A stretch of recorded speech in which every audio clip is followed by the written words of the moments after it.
Itu etik yang tertinggi, Saudara Profesor Anies Baswedan. Itu etik yang tertinggi, kebersihan jiwa. Nah, saudara bicara etik-etik, ya kan? Saya tuh keberatan karena saya menilai, maaf ya, karena Anda desak saya terus terang aja saya menilai Anda tidak pantas bicara soal etik. Itu saja. Kasih.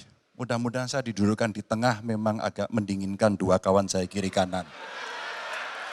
Makasih Pak Prabowo. Dari calon presiden nomor urut 1, waktunya 1 menit, Pak Ganjar kami persilakan.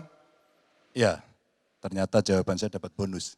Sebenarnya saya ingin membahas yang soal pertahanan dan alutsistanya, tapi oke. Saya kira terima kasih atas jawabannya. Saya ingin menyatakan dengan jelas, maka pertumbuhan ekonomi 7% wajib. Alokasi 1-2% PDB menurut saya menjadi keharusan agar kuat. Dan belanja alutsista kita ini harus jadi investasi pertahanan kita. Tanknya dibuat di Pindad, helinya di PT DI, fregatnya ada di PT PAL, sibernya ada di PT LEN. Maka kalau kemudian itu bisa kita optimalkan betul-betul, rasa-rasanya apa yang ingin kita capai dari minimum essential forces-nya akan tercapai. Kalau kita lihat di 2024 yang rasa-rasanya agak berat bisa dicapai, maka saya khawatir makin mundur, tidak ajak dalam perencanaan, ini menyulitkan. Dan kita perlu garda samudra untuk mengawal Indonesia dan pertahanan sakti 5.0. Waktu habis, terima kasih Pak Ganjar. Kami persilakan, oke, tenang. Kami persilakan Bapak Anies untuk menanggapi tanggapan dari Pak Ganjar, waktu Anda 1 menit. Silakan. Ya, Bapak. pemanfaatan atas sumber daya lokal itu penting, perlu kita teruskan. Dan kita perlu memanfaatkan juga, memastikan bahwa tenaga-tenaga dalam negeri untuk bidang pertahanan itu diinvestasikan secara serius. Pembahasan mengenai investasi sumber daya manusia ini kunci. Kita perlu mengirimkan lebih banyak lagi generasi baru untuk ilmu-ilmu alutsista. Sehingga ke depannya penyelenggaraan alutsista domestik bisa berkembang. Itu satu hal dalam jangka panjang. Nah, karena itu saya sepahaman tentang pentingnya dalam negeri. Tapi tidak kalah penting ketika kita berbicara tentang memastikan bahwa belanja alutsista itu bersih, tidak melibatkan korporasi-korporasi yang punya masalah dengan korupsi. Dengan begitu maka bukan saja anggarannya efisien, tapi tidak bocor di dalam belanja alutsista. Baik, terima kasih Pak Anies, waktunya sudah habis. Mohon tenang Bapak dan Ibu sekalian, baru saja kita lihat nomor urut 3 dan 1 saling berhadapan dengan tanya jawab dan memberi tanggapan. Dan selanjutnya kami berikan kesempatan kepada calon presiden nomor urut 1 Bapak Anies Baswedan akan bertanya kepada calon presiden nomor urut 2 Bapak Prabowo Subianto. Untuk itu kami persilakan Pak Anies untuk bertanya, waktunya 1 menit dimulai dari Bapak berbicara. Terima kasih. Semakin tinggi jenjang kepemimpinan, semakin luas cakupannya, semakin kompleks organisasinya, maka pemimpin makin mengandalkan pada nilai. Bukan lagi teknis-teknis, tapi makin mengandalkan pada nilai. Itu yang membedakan antara kepemimpinan yang kompleks dengan yang sederhana. Nah, pertanyaan yang ingin saya sampaikan kepada Bapak adalah apa hubungan antara standar etika seorang pemimpin negara dengan kemampuannya dalam menjaga pertahanan, keamanan, dan kedaulatan negara. Terima kasih. Baik, waktu masih ada Pak Anies. Sudah cukup. Cukup? Baik, kami persilakan kepada calon presiden nomor urut 2 Bapak Prabowo Subianto untuk menjawab pertanyaan dari Bapak Anies. Waktu Bapak 2 menit dimulai ketika berbicara, silakan. Saya sependapat bahwa semakin tinggi, semakin kompleks, memang kepemimpinan itu butuh nilai. Nilai-nilai yang sangat fundamental. Pertama, nilai adalah cinta tanah air. Kedua, kejujuran. Ketiga, kebersihan yang Bapak bolak-balik ngomong. Harus memberi contoh. Tidak boleh korupsi dengan bentuk apapun. Jadi saya sependapat harus ada kepemimpinan berdasarkan nilai. Ya. Jadi hubungan dengan etik benar. Ya, kita harus beretik dengan benar. Ya, jujur. Apa yang kita katakan itu ya yang ada di hati kita. Jangan lain di mulut, lain di hati. Dan harus cinta tanah air. Pertahanan ini sakral bagi kita. Ini menyangkut keselamatan kita.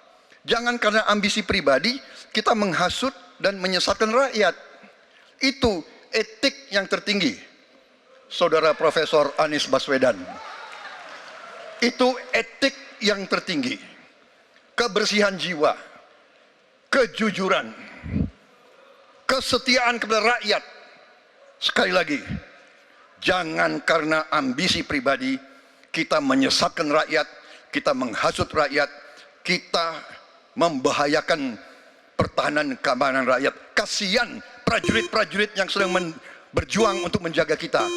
Polisi-polisi yang menjaga kita, kasihan. Kalau ada calon-calon pemimpin yang kerjanya hanya menghasut saja. Waktu habis, terima kasih Pak Prabowo. Mohon tenang.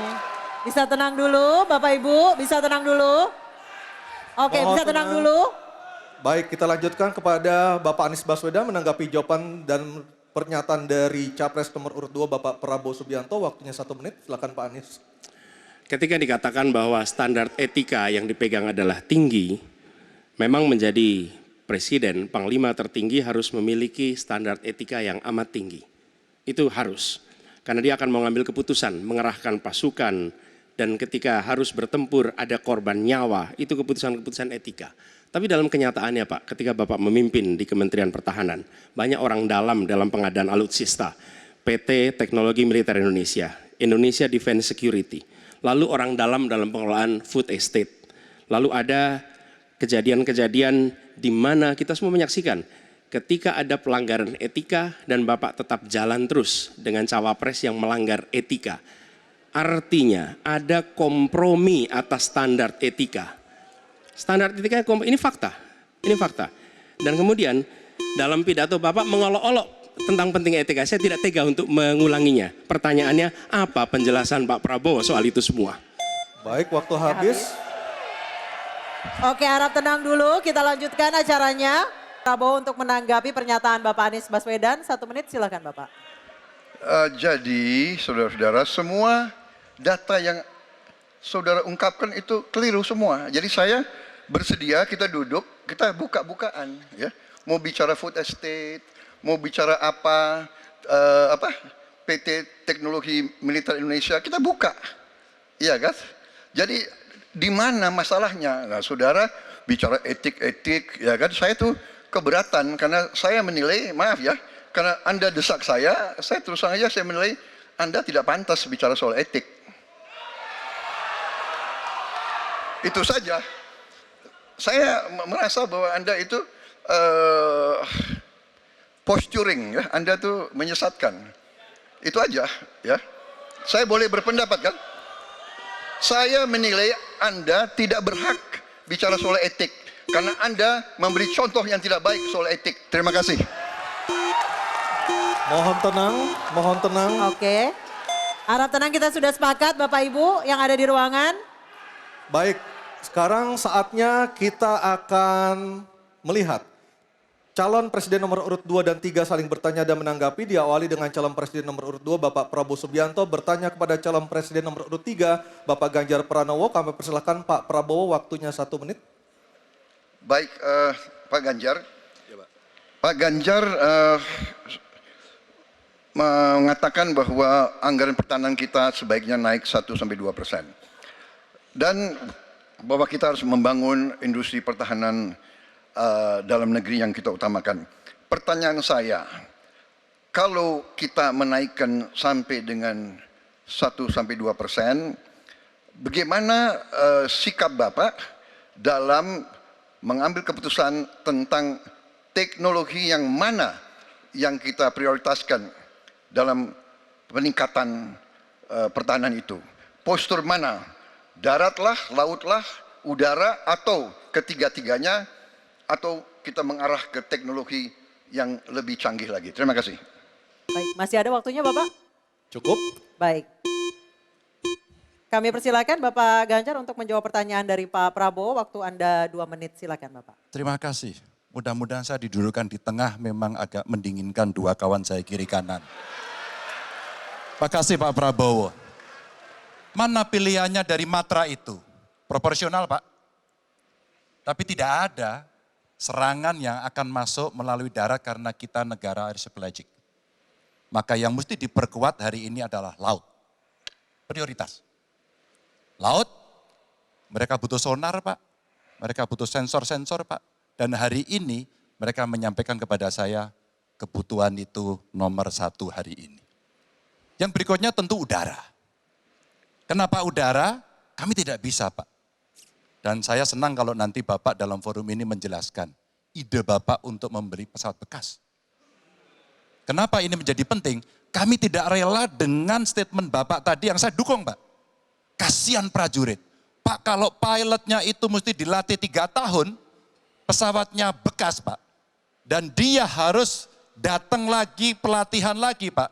Dengan resiko yang sangat tinggi, tentu itu sangat berbahaya. Maka peningkatan itu Pak di awal saya sampaikan, kenapa pertumbuhan harus tinggi? Kenapa industri dalam negeri menjadi prioritas? Bahkan saya sebut tadi, tank dibuat di mana, heli, fregat, cyber dibuat di mana, agar kita bisa konsisten dalam perencanaan pembangunan, termasuk ketika kita membuat kapal selam yang sudah dimulai dari PT PAL. Yang kerjasamanya kalau tidak salah Bapak batalkan dengan Korea Selatan. Tolong Pak kalau saya keliru, ini kesempatan Bapak Yang untuk mana? bisa Yang mana menjelaskan. dibatalkan? Dengan PT PAL yang kerjasama dengan Korea Selatan. Kapal selam. Pak Prabowo, Jadi nanti itu.